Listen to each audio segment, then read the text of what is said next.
This match is a ripoff of an indie game! Do I have your attention? Well, I was joking, but listen to this. There's a game called Mission It's Complicated. It's about you running and dispatching a group of heroes to missions. During those missions, you have to make choices for them that will determine their success. It's almost exactly the same gameplay loop as Dispatch. The difference is that Mission It's Complicated is about you trying to get those heroes to, smooch. Yeah, don't ask. Better yet, go play it. It's pretty fun and free. Sorry, that's not what this video is about. I was just shocked nobody had caught that yet, and it's been rattling around in my brain for a while now, so I just had to share it. Okay, let's try this again. Hey, it's me, Jesse C. And have you been enjoying Dispatch? Great, we're about to shit it. I'm kidding, put the pitchforks down. But after the last episode batch, I have to admit, I ended up whelmed. And honestly, the more I think about the game, the more I think it's kind of a mess. Still, there is a lot to love it, and people have very good reasons to do it. I think it caught a lot of us off guard with how high quality it is. I mean, it looks like a Netflix animated series, right? It's not reinventing the Telltale interactive narrative wheel, but it is also mixing it with a novel new type of gameplay that is outside the point-and-click adventure style game framework that those games used to follow. So yeah, plenty to like about it. The designs, the delivery, the songs, the minigame, and so on. Like Robert's a Bitch is a hood classic now. But we ain't about that today, okay? In the sea of glazing, I shall be the one.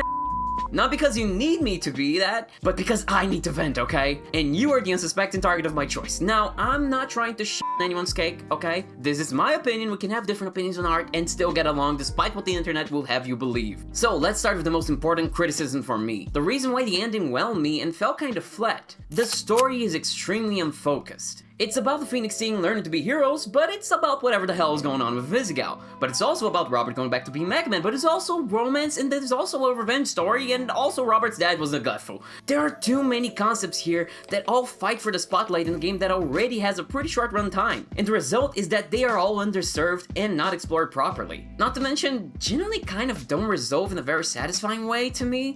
I would have preferred to focus on a single one of these plotlines this season while painting ideas from the others in the background to then pick up on later seasons. Robert going back to being Mega Man should have taken a backseat this season so that we could focus on the Phoenix team. The name of the game is Dispatch after all, right? So why so quick to make the man mecha again? Would have preferred a focused ending that was more about supporting the Phoenix team like in those Invisigal sections than just have Robert fighting, you know? But as it stands, they wanted to resolve everything here, probably because they didn't know a sequel would even be in the cards. But the result of that is that nothing really clicked. Some things landed with a flop, others with a thud, but none with a bang. Feel me? Let's go through those plot lines. Robert's dad subplot has no impact because we don't even get a scene with him and his dad to get emotionally invested. Like apparently his dad sucked and Shroud killed him. Like okay? And where's the arc? Where's the pathos? Where's literally anything to make this compelling? Remove this from the game and tell me if it really makes a difference. There's no exploration of why his dad was like that or how his relationship affected Robert or anything really. Like the most we get is that flashback with Chase, but that's like more about Chase than anything. Like we know Robert feels some amount of resentment, but clearly he also cares, and we are shown that his dad was a hero that impacted people for better or worse. And that's it! Nothing is done or said with this. Robert doesn't even get closure on it. And that's fine, it's just that with how often it comes up, the whole concept of legacy, and how other characters talk about it all the time, and how Robert seems to talk about it all the time, and how it's related to Shroud and stuff, you'd expect there to be more? But again, with most things with Dispatch, as we will see, they mostly aren't bad, although there are some very bad things, they're just disappointing. Or mid. Shroud is just kind of there. He's an asshole and fuck Robert's legacy and his mecha, which is fine. He's menacing and drives the plot, but that's kind of it. The most compelling thing about him is the idea of him trying to remove choice by trying to make a machine that always makes the right decision, which is awesome. Like, this is a perfect idea for a villain in a game about making choices. Except nothing is really done with this. It's only brought up in the 11th hour and not really expanded upon in any meaningful way. Don't get me wrong, beating him by forcing him to make a choice is pretty clever from a conceptual and writing standpoint. The guy too afraid to make choices has to make one, and because he isn't ready to deal with that responsibility yet, he f***ed it up. Great, awesome, very topical even. Shroud is like that guy that relies a little bit too much on ChatGPT, you know? The moment it's gone, he just doesn't know what to do with himself. And to the game's credit, I think the narrative does try to revolve around the choices people make to have redemption be possible, which rely on the choices made by both the wronged and the wrongers. The villains, you get it. Except the idea loses all impact because this game doesn't really have choices and or mistakes to be made. We'll get more on this later, but you basically have no influence over the plot, and it's kind of insane. I also think that this concept on a more narrative level didn't stick with me and felt like it came out of the blue is because the story never really gets into why Shroud's obsessed with eliminating choice, or why the Phoenix team themselves make the choices they do. Courtney being the exception, of course. It works, but they could have done more to really sell these ideas. Kinda just disappointing. Are you sensing a theme yet? Alright, moving on. The Phoenix team, trying to be heroes. The arc here is that they are bad at it, then Robert does a speech, and they flip the end. Like, we don't get any insight into their personal motivations to be heroes or villains, and how or why they would have a change of heart in any direction. It's just, hey, want to stop being losers and get a pardon? Then stop f***ing around and that's it. Not exactly emotionally impactful stuff. Okay, so what about Robert's own arc? His arc is actually weird. So Robert gave everything to be a hero and was left with nothing. He sacrificed body, personal life, and fortune, and he did it all alone without support. But with the dispatch team, he finally has people on his side to pick up and support him. The apartment party shows his exemplary. This works and it's pretty good, but not great. It's missing something. Why did he even feel the need to do it alone in the first place? Because he feels alone? Because his dad did it alone? Why? I can speculate on it, but at that point stop feeling like I'm interpreting the game and more like I'm doing a creative writing prompt from it. And sometimes it also feels like the story is pushing in a direction of Robert realizing that he doesn't need the suit to do good, that he is a hero even without the suit, but then it just gives him the suit back again, so it's like, I don't know. The story is also further diluted by the fact that what even is Robert's motivation? It's actually up to the player as a choice in the first episode, yet whatever you choose is never brought back to conclude the story in a satisfying way. A better game would have gone back to get why you told Blonde Blazer you are a hero and try to work something here via conversation during the apartment party or something to tie this plot thread together. Like if you choose his motivation to be helping people, maybe have him realize that in his obsession he forgot he's people too. I don't know anything to just tie it up and also respect the player's choices. His arc, much like a lot of the other plotlines in this game, is just missing that thing to take it further into something truly great. It ends up feeling more like a draft than a complete work, lacking connective tissue between thematic elements to bring them home. How about Blonde Blazer, whose whole internal conflict is in a fucking extra comic that comes with the deluxe edition. They hint they will get into it in the game with the whole who do you prefer, Mandy or Blazer choice, but yeah, it never does. There's no closure to her arc. It just starts and that's it. This feels like half a game. There's so much missing everywhere, which makes sense when you learn that this game's funding was actually pulled and Critical Role saved it by coming in and being like, hey, we're just gonna fund you and you guys can finish that. Clearly they cut a lot of shit. The choices don't have consequence. The narrative's missing a bunch of shit. Closure to the arcs. Context for the arcs. It truly is just a bare bones here. IO ideas and concepts just scattered around that go nowhere. Like this is first draft shit. Or shit that was cut. That's my problem. Still, even with the chaotic development of the game, which is very understandable and contextualizes a bunch of the problems of the game, they still also made just a bunch of bad choices. Like for example, the fact that they focus so much on Invisigal, despite the fact that they set up a bunch of other stuff. She's the only one you guide in battles. The only character arc we have is hers. Most of the choices are about her. It's Courtney all the way down. Aside from maybe like Flambe, he has some scenes and decisions about him, but it's all jokes, and his whole issue with Robert is also resolved with a joke. We don't have an Invisigal on the playground moment with him, where we see this internal struggle that he has, find out more about him, and then we can have a genuine heart-to-heart. No, we just get a joke. A funny one, but still just a joke. Underwhelming compared to what Invisi gets. I usually don't like the term, but man, Invisigal really is the writer's pet. But okay, I hear some people say, well, that's the story they wanted to tell. It's her story. But then I have to rebuke with, then why did they make it a team of recovering villains then? Why did they place other plot threads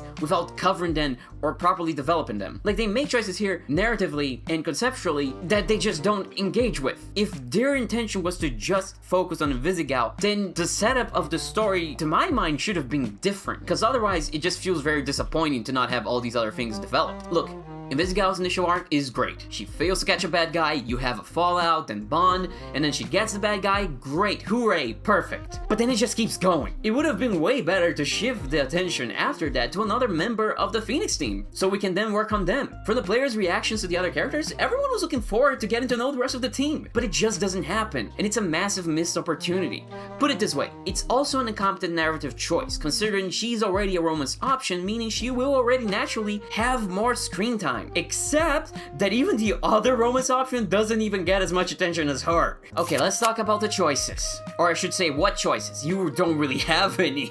The game's story doesn't actually branch meaningfully like at all. Most of the choices have practically no consequence or effect. Now, this is an old criticism of most Telltale and similar games, and with ad hoc being made by previous Telltale employees, you'd think they would have learned something from the past, right? Now listen, if you don't care about this sort of criticism, hear me out, because I actually generally also don't, but there's a point I want to make here. Considering the big choices, not just the dialogue options, the game has three types of choices. Ones that are completely and utterly inconsequential, like revealing you are a mech command to the team or not, makes absolutely no difference, you are revealed regardless. Same for the post decision, the Invisi heist at the party, your speech to the team, throwing a chair at Golan, the Shroud kill or spare promise, and so on. There are those choices that have extremely minor changes to the game, fist bumping Royd, kissing Blazer, throwing acid dick out the window, what you throw at Fanbei, etc. And then we have the final type that are the choices that actually do change shit a lot. Now, two of these are actually branching paths related to more than one choice, so I'm just lumping those small accruing choices as one big choice here, okay? So these are the game's four big choices. First, who you choose to romance. Second, whether Invisi ends as a hero or a villain. Third, who you cut from the team. And four,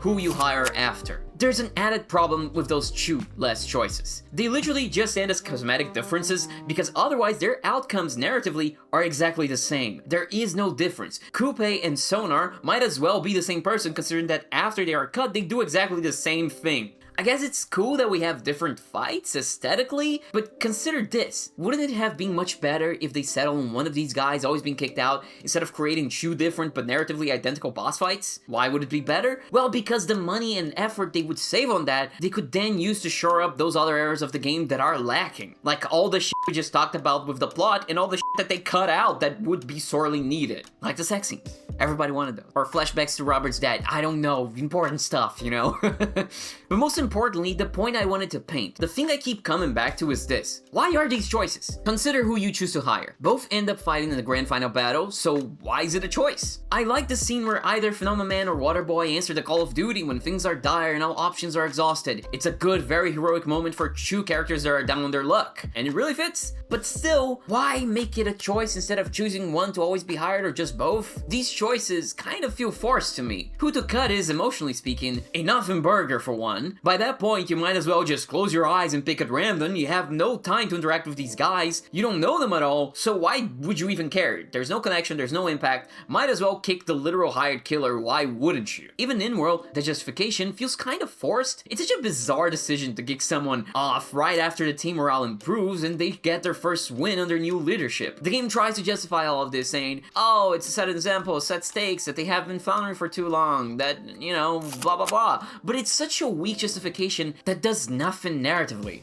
Even when these characters return as villains, what's the point being made? What's the arc? Does the agency or Blonde Blazer learn anything from this? Does this review or resolve any character flaw or systemic problem? Does this tie in any way to the character conflict of Sonar or Coupe? No, it really doesn't. I guess it does tie into the point of redemption because of the last choice regarding whoever you cut. After whoever you cut has destroyed most of the city for an extremely petty reason, they can be offered an immediate pardon. Because the Phoenix team likes them, not because they deserve it, or showed remorse, or flipped at the last moment, or anything. Redemption requires accountability, which is something that this game seems to not want to reckon with. And so many people have a problem with Invisi's arc and this one because of this. It's not that they missed the point of the narrative, it's that the narrative missed a key part of rehabilitation. Remorse and accountability, which is something the characters don't really show. At most, what you can say about these choices is that they thematically represent who in our system gets to be uplifted, which is essentially only the people who get the opportunity and the support, which is a bit of what the game's getting at, but again, there is something missing here, like maybe a scene where whoever you hired was paying it forward to whoever you didn't, or actually indeed leaving whoever wasn't hired out to dry to show the unfairness of it.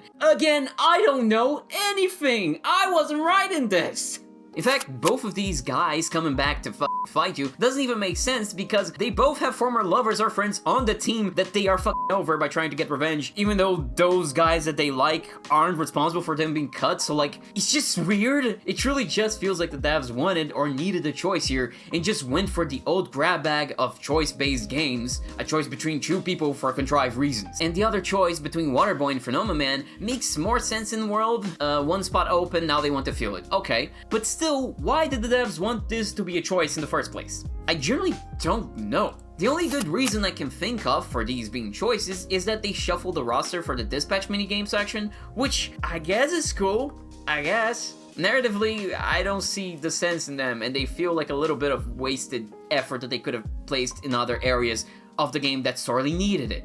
Okay, so I don't think these should have been choices, made that pretty clear. So what in my opinion would be good choices instead of these? Can't rightly complain and offer no solution, right? Well, why not make your relationship with the Z team actually matter? You know, that thing that the game pretends matters, that it gives you choices and speeches about but doesn't actually engage with? You know, the team whose relationship you thought might be ruined if you kept antagonizing Flambe, or not trusting them with your secret identity, or if you didn't kick Invisigal like they wanted, or if you kept talking down to them, or any other number of choices in this game that actually have no effect on the team. You know, that thing that should matter but doesn't? The team fights with you and are functional and victorious at the end no matter what. Wouldn't it be wiser to spend the budget here by making a branching choice where Robert and the Z team are too dysfunctional to work during the final battle? But it is worth saying, it's boring to make a choice be obviously the right and correct heroic choice, and obviously bad dumb choice that will make you fail. Unless you do the disco. The Ravachol Boogie, the hairy histamine, I don't even know what I'm saying anymore. Disco Illusion does a bunch of things to make failure feel kind of great. It's thematically resonant. Harry is a failure and so are you, which makes the plot resonate with you more as you're steeped more and more into the detective and the world's own failures. It's fun, some of the failures are just straight up funny. Third, it offers you many ways to succeed, which means failure isn't a roadblock, it just means you should change tacks. And fourth, it lets you fall forward by making failure not a stop to progress, but a way to galvanize further conflict and push things forward, which is a concept in a lot of TTRPGs. So I think if the game did add a type of failure state with the Z team, it should do something like that, where it's a route that more allows you to grapple and overcome those failures at the last moment, rather than just having you straight up fail. Cause like, otherwise people will avoid that route like the plague, and that's kind of boring. Like, truth be told, when you're playing one of these games, it's pretty obvious which is the correct choice all the time, right? Just make the heroic choice, the narrative's arc bends to justice, right? So why even add a choice that's clearly the bad one, and the consequence of that will be the bad one, and then like, that's it. You just are left with a save that in a story that kind of sucks. So that's why I think that route should just make things more complicated. Do have some, you know, costs to failure, like when they grapple and overcome with their failure at the last moment, like do something heroic that has a high cost for Robert, with an admission of having done wrong by the team, that eventually galvanizes the disgruntled Z team into actually doing better, but also keeps more or less the same route, which cuts on costs, which is important in games like this, and you only have so much budget, right? But it also gives a cost for your failure. It doesn't just wipe the board clean by giving you a Deus Ex Machina right at the end, right? The Z team essentially should work, in my mind, like Invisigal's redemption seems to work, as far as I could figure. Because, in case you don't know, Invisigal's redemption seems to be tied to a bunch of choices, so I think that's how the Z team's redemption should work. But talking about Invisigal, let's talk about her whole deal and why it kind of sucks ass. So, whether Courtney becomes a hero or villain in the end depends on your decisions regarding her throughout the game. And that is a pretty cool way of doing it. That means that the choices matter, if not that much by themselves, but in the grand scheme of things. This is pretty cool. After all, her personal drama is also a microcosm of the Z team's redemption narrative. So it also allows us to engage with who deserves redemption, who's a hero or a villain, the hypocrisy of championing redemption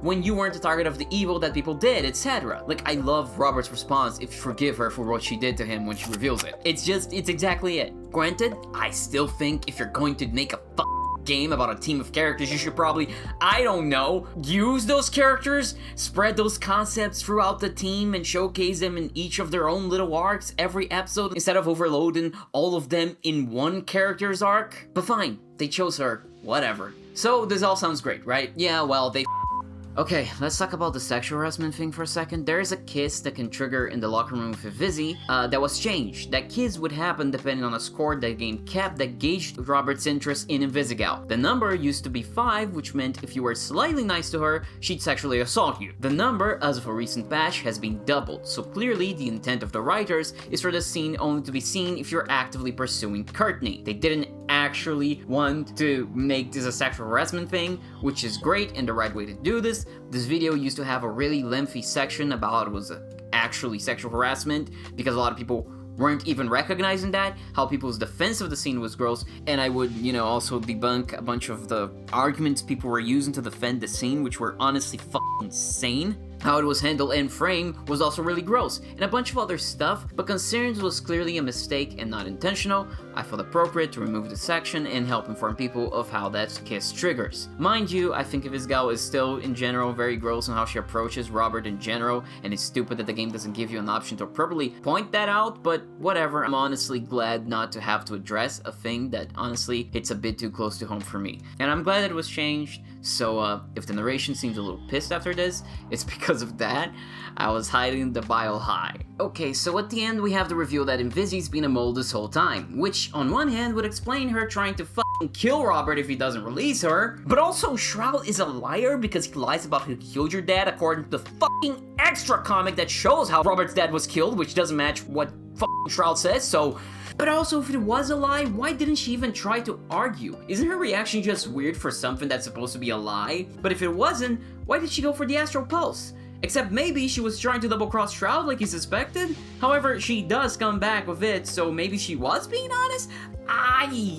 The most likely scenario to me is that she was working for Shroud for a bit, but then became genuinely involved with the team because of Robert and all, and then only truly made her decision to where she was going to land in the rooftop scene. Except that is not without holes either, because then why wouldn't she tell the full truth during the locker room confession? Because she's a mess and untrustworthy, I guess? This plot's such a fucking mess, man. I have no idea what's going on. Maybe I'm just stupid, but it's hard to be invested when something's this convoluted. But that then brings into question the hero ending, when she gets called a hero and Blazer apologizes for doubting her, which I'll feel insane upon the revelation that she was a mole, and that scene is the combination of why Invisi's arc incenses people. Look, I see so many people calling out anyone that criticizes Invisi as missing the point of the game, but people who say that are missing why the arc didn't land with people. Take my run for example. I stood by her every single time in the game, except I failed to help her get the Astral Pulse, cause I f***ed up one of the minigames. My bad. Kicked her out of the team, cause there should be consequences to some of the stuff that you do. You can't willfully endanger people just because you have her complex and you need to be seen as a hero. And I also left her chain, because, come on. That's just... And she ended up as a villain in my playthrough. And then, the game has the audacity, the chutzpah, the gall to tell me I neglected her? Fuck off! Courtney needs not 1, not 2, not 3, but fucking 4 second chances. 5th chance, I guess. Whatever. But hero or not, maybe, just maybe, at some point, it's her fault, and I'm not responsible for this. Chase may have been an asshole, but turns out he had a pretty good point. Positive reinforcement's an underrated and important part of teaching, and for all intents and purposes, Robert is, as the game points out, Invisigal's mentor, so he should encourage her like in the swing scene. But if you're unconditionally supportive, you just become an enabler. And if you can't see how that is the game's perspective via the narrative, we can look under the hood at the mentor score it keeps track of, and it reveals something very clearly, that you should never hold Invisigal accountable. That is the bizarre idea of what being a good mentor that this game has. So what's the lesson, Invisi guys, gals, and pals? Is that to become a good person, a bad person just needs unconditional support, infinite second chances, and no repercussions for any of their actions? Yeah, apparently. Sounds healthy. And you wanna know another thing that pisses me off about the devs? Since we're dishing, might as well keep that energy going. Any questions about the romances were answered like this during the release of the game. Bro, how is a question about what kind of fucking content is in your game a fucking spoiler? You keeping the genre a secret now too, bitch? Is your game hack and slash or strategy? Oh, I can't answer that because all plans have been laid. Any answer would be a spoiler.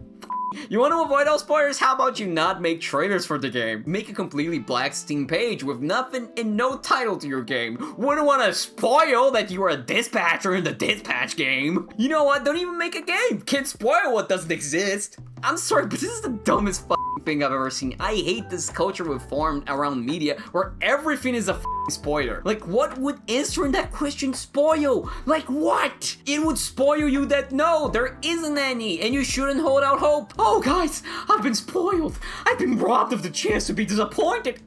They should have just said from the get-go, hey guys, only true romance options available in this one, and they're both straight. there, done, donezo. People would be able to set their expectations accordingly. Instead, people spend like 4 weeks huffing copium and being deluded about this game having everybody be romanceable. Jesus Christ. Ah, stupid ass. What a dumb way to artificially keep interest in your game, man. Just be honest about what the shit is in the game. All that answer did is disappoint a bunch of queer people, and just because they're already very accustomed to disappointment from everybody around them, doesn't mean you should do it. Okay. Climbing down from that energy. So, does it even matter that the story doesn't change? I've never cared for the choices on meta criticism, mostly because I thought it was overblown. But there is a real question that it raises. If decisions don't matter, then why is this a game, since that's one of the main gameplay parts of it? Why isn't this just a series? Well, the reason for that is that decisions do matter, it's just not the big ones that do. I think people sleep on the satisfaction from small choices and their small effects. In Telltale games, the criticism always felt like it came from people wanting consequences for every single choice in the game. There is a real satisfaction in minor choices with immediate effects, though a good game has both the big ones and the small ones, like for example, Fallout New Vegas. That was even kind of their design philosophy. Choices have an immediate and observable effects, and also choices that have long-term narrative effects, and in slides and so on, you know? But the sole obsession with big choices leads devs to, I think, force choices for no good narrative reason. So that's why I and others still get a kick of interactive games like this, and why a lot of people still like this patch even if they find out that it doesn't actually change the story that much, the shit you choose. It's just fun to go through dialogue choices, having whatever reaction you want to stuff. It lets you roleplay, be immersed, and be part of crafting the narrative. And there are really good small choices in this patch, like beating the shit out of the reporter, or the flambe eyebrow thing, and so on. So roleplaying a particular personality or relationship or reaction your character has to other characters or the world, dictating how a conversation goes, it is all just as satisfying, if not more at times, than big branching choices. They can also be used in great narrative ways. For example, the donut thing. Invisigal getting you your favorite donut is super effective to sell the character to you initially. Shows that she cares. It's a small thing, but it's still a thing, you know? But the effectiveness of minor choices is also why I don't understand why these games usually don't double down on them. So this gets us to my hot take. And hear me out, I know people get really defensive and incensed about this for some reason, but just hear me out. How do you double down on small choices? Get rid of Robert and make the main character custom. Listen, I'll go for my logic, but you have to stay with me here, okay? Don't go to the comments! Don't leave me! But think about it. Having a custom character does a number of things. It gives the writers more freedom in writing dialogue options. Robert, even as a supposed quote-unquote everyman, whatever the fuck that even is supposed to mean, he is a guy with a personality. So he comes preloaded with stuff. The way he dresses, the way he styles his hair, the way he jokes, the way he talks. That makes the variations of responses he has in these smaller moments not actually be that varied. They are all kind of similar in tone and content. And that's counterintuitive to our goal, right? If the idea is to make the small choices pop and be satisfying, then they shouldn't be samey. They should be different, interesting. But we are limited on our choices because of Robert. But counterintuitively, Robert isn't actually a guy with a personality, is he? Because if he is, why do we get to choose for him? We talked about this a little before with the whole Invisigal thing. We can choose Robert's entire motivation to be a hero. We can choose who he's attracted to. We can choose his morality. So why are we acting like this guy's sacred and set in stone when by virtue of the game he is in, he isn't? Some things about him are said, like being a hero or being Mecha Man, but that's about it. None of that conflicts with making him more customizable. Is being able to change his reason for being a hero the core of his character, not a deeper thing to change than something more performative like gender or personality? Yet we can change the former, not the latter. And if you truly think I'm wrong about this, then there are a couple of questions you have to answer. Number one, why is this a choice-based game? If this is Robert's story and he is his own character, not an avatar for the player in any way, why is this not a linear game or just a series? Unless you are prepared to tie the permutations of the story to the narrative, like, say, with a narrative about accepting or denying grief, where you're showcasing what happens one way or the other, then that's just kind of like, it should just be a narrative that doesn't have choices. You know what I mean? With this patch, and a lot of games like it, when I see the story of the game and how people talk about the game, practically ignoring how the main characters can make different choices to talk about canon or how the character is or thinks, I just find myself thinking, why is this an interactive narrative if everyone ignores the interactive part of it? Number two, what are the parameters for what is supposed to be a thing that is intrinsic to Robert's character and what isn't? The answer is quite literally just the whims of the writers. So at the same time that his character does restrict us, it's also fluid enough to allow us to mode it to a degree just by virtue of the type of game this is. And for these reasons, it feels like these types of games are held back by pre-made characters conceptually. There's also a couple of other drawbacks. This is a bit subjective and maybe more just a me thing, but I always found an incongruence in games with choice-based narrative that also have entirely pre-made characters. Talking about games like The Witcher, for example. Some choices those games offer for your characters just don't fit who the characters are. So there's this pool of one not to make out of character decisions, but that goes in conflict with the freedom of this game's supposed to let you choose your own thing. Not to mention how weird it is when you make those choices and the game in other scenes treats a character in a way that is completely against how you've been playing them because they're taking into character how the character is supposed to be, which happens in Dispatch. It feels like characters react more to who the writers think Robert is rather than who the player has made Robert into. Hell, they push Invisigal on you so hard regardless of how much you don't want to. Oh, while we're on this, completely apropos of nothing, can y'all lengthen the answer time? I'm old and I can't read 3 sentences and choose between them that fast, are you kidding me? The custom character thing just feels like such a shoe-in for games with interactive narratives that I'm just frankly surprised that more games don't do that. All of this to say, I think narrative games are overwhelmingly better served by customizable characters. Mind you, I know some people don't quite like completely blank slate characters, but that's not what I'm arguing for. You can still set parameters in which the customizable character is created. Think Shepard from Mass Effect or Beatrice's Dirge. They are customizable, but with certain immutable traits for the story to engage with. This serves a narrative while allowing space for personal choices for people, like gender, appearance, or whatever other type of stuff, you get it. Let's talk about the Dispatch minigame. It's actually really good. No real complaints about the minigame mechanically either, aside from that stupid auto-fail thing, like why? Who thought that was a good idea? Oh yeah, let's put that in the game, right as all your characters are massively leveled up, making it impossible to send a character with a good attribute in a mission that needs it because it will auto-fail otherwise. Christ. You could maybe make this work if it wasn't the game from the start, maybe. Aside from that minor thing, I think it's lots of fun. It's well integrated into the pace and the narrative. It shows heroes saving people, or implies it at any rate, which is something the narrative sorely lacks and needs. I don't understand how we keep making superhero stories where the superheroes don't actually do heroic things and save people. Like, there's nobody who gets saved in Dispatch. What the fuck? It also allows for the Phoenix Tin to be somewhat developed by their dialogue in it. Like, most of the shit you know and like about those characters aside from Invisigal didn't come from cutscenes, but from this part of the game, which is cool, but also it's a bandage to a problem that the rest of the game has. But hey, it's something at least, and it's something that's very clever at that. I will give it to the game. My problem with it is actually how secluded it is from the other part of the game. Nothing you do here affects the narrative. None of the missions you complete and the choices you make inside the minigames have a bearing outside of it. You could literally not play the minigame at all and nothing would change. The only thing it does is that if you don't beat who you fire during the LA battle, you can't choose to forgive them, which I guess is something, but wouldn't it be cooler if, I don't know, the people you saved during those missions throughout the game aim to help out the Phoenix team during the crisis or something? Seeing people pay back the team's kindness would be really cool, and also a really important moment to cement to them what it means to be a hero and the importance of kindness and all that mushy stuff. But no, nothing in that minigame really matters at all. Hell, even if you fail to save LA, there is no difference at the end. It's not like the city is shown to be more destroyed or anything,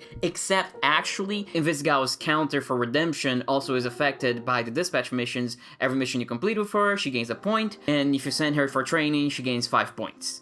You can gain 36 points by always signing with Invisigal, but from that you still are gonna need like 9 points from the Dispatch minigame to get her heroic ending. So you're gonna need to send her on a bunch of Dispatch missions, which I hate that the game doesn't inform you in any way of that. You have no way of knowing that, and if you have prioritized other heroes for one reason or another, then you're fucked. You're gonna get the villain ending, and there was no way of you knowing any of that, which I don't think is that great. It makes the minigame matter, but not in a way that makes you interact with it. It's just like it feels like a random thing when you find out about this. Because nothing else about the minigame ever matters, why would you assume this specific thing matters? Okay, let's finish off with a lighter topic. The comedy! It's highly subjective, but man, this game can be painfully unfunny. It can also be funny, but it can be really painfully unfunny. It's just obvious shit a lot of the time. Look, there's an arm guy. His deal is that he has tiny arms and he's obsessed with arms. There's Water Boy. His deal is that he pukes water, and that's the joke that he'll keep doing every time he's on screen. Hey, there's a small strong man. He punches dicks cause they are the eyesight. Hilarious. The worst part of the punch-up thing is that they have the perfect setup with the naked acid guy to have his dangling bits dangling, then meet him punch up in the last battle, and it's like, it's perfect, but the execution just doesn't land. I don't know, man, I just feel like they can do a lot better. Like, Robert trying to type Phenomenon is fucking funny and clever. Phenomenon eating melon arrangements, not so much. And I'm not saying I want it all to be highbrow either. The listen to the wind bit is really funny, clever, in character, comes at the right moment. But there's a lot of jokes in this game that don't come at the right moment. In fact, it's the opposite. They do the Thor movies thing, where they ruin dramatic parts with lame jokes. Like, please, writers, stop ruining the mood. Let dramatic moments just fucking breathe. God, that's it. I wash my hands of this game. See you later. Darkseid, you are part of God's plan. Light cannot exist without the dark. And Darkseid's like, I don't want to be a part of God's plan. I want to kill. Diana lost her people, the Amazons, and is raised in hell alone. Superman never gets to have his Kansas childhood, being forced to see his family and planet die and coming to Earth already as a teen. And Bruce? Well, they took away his money. I know he really got the short end of the stick there.